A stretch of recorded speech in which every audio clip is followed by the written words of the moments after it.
আমাৰ সকলো কৰ্মচাৰীলৈ মই ধন্যবাদ জ্ঞাপন কৰিছোঁ তেখেতক।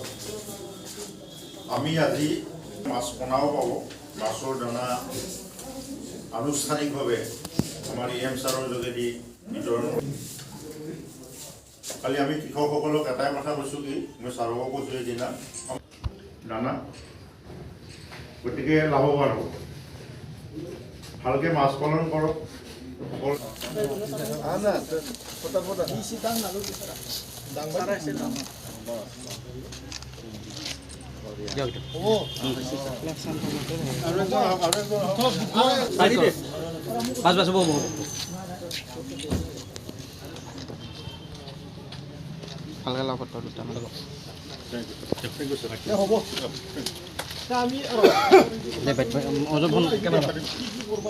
ককলাবাৰী যি আমাৰ ফাৰ্ম আছে, সেই ফাৰ্মত আমি 2 কিলোমিটাৰ আমি এটা পুখুৰী বনাবলৈ গৈ আছোঁ।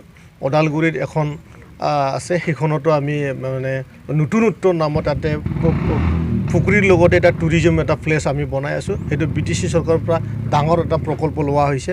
আৰু ঘৰে ঘৰে ফিচাৰী কাটা যি আমাৰ অভিযান, সেই অভিযানটো অহা বছৰৰ পৰা চুৰু হ'ব।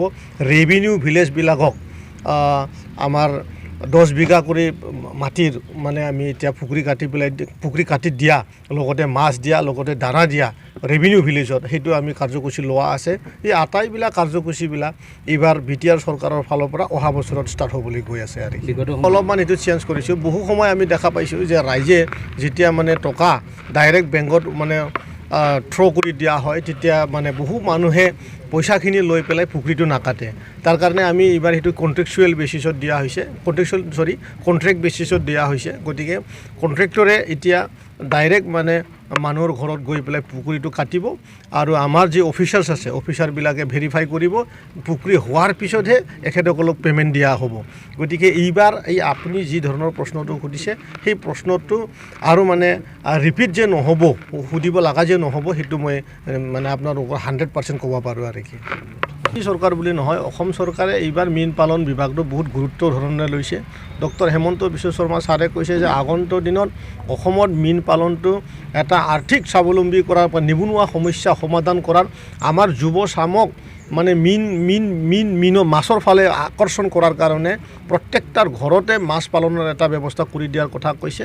এতিয়া আমি আশাবাদী যে আমাৰ অসম চৰকাৰৰ যি ডক্টৰ হেমন্ত বিশ্ব শৰ্মা ছাৰৰ যি মানে মটিভ, সেই মটিভটো যেন বহুত জলদিয়ে যে আমিও ইয়াতে উপভোগ কৰিবলৈ পাব, BTC বাসীবিলাকো আটাই মানে যিখিনি আঁচনি আমি পাবলৈ সক্ষম হ'ব। গতিকে মই এটা কথা ক'ব পাৰোঁ যে আগন্তুক দিনত মৎস্য পালনটো, আমাৰ মৎস্য পালন আৰু গাহৰি পালন আৰু গৰু পালন, ছাগলী পালন, লগতে হাঁহ কুকুৰাৰ পালনটো এটা যে নতুন ৰূপ ল'ব, সেইটো মই আপোনালোকৰ মিডিয়াৰ থ্ৰুৱেদি ক'ব পাৰোঁ। আৰু আমি পূৰ্বৰ কেলেংকাৰীৰ কাৰণে আমি CBI তদন্ত বহুতো আমি ডিপাৰ্টমেণ্টত দিয়া হৈছে, CIDত দিয়া হৈছে। আইদতে আমাৰ হাতত মীন বিভাগত তেনেধৰণৰ কেলেংকাৰী হোৱা আমাৰ হাতত মানে কোনো কাগজে কলমে আহি পৰা নাই। গতিকে আমি মীন বিভাগত এতিয়া মানে তদন্তৰ কথাটো আহি পৰা নাই। আৰু কি ধন্যবাদ।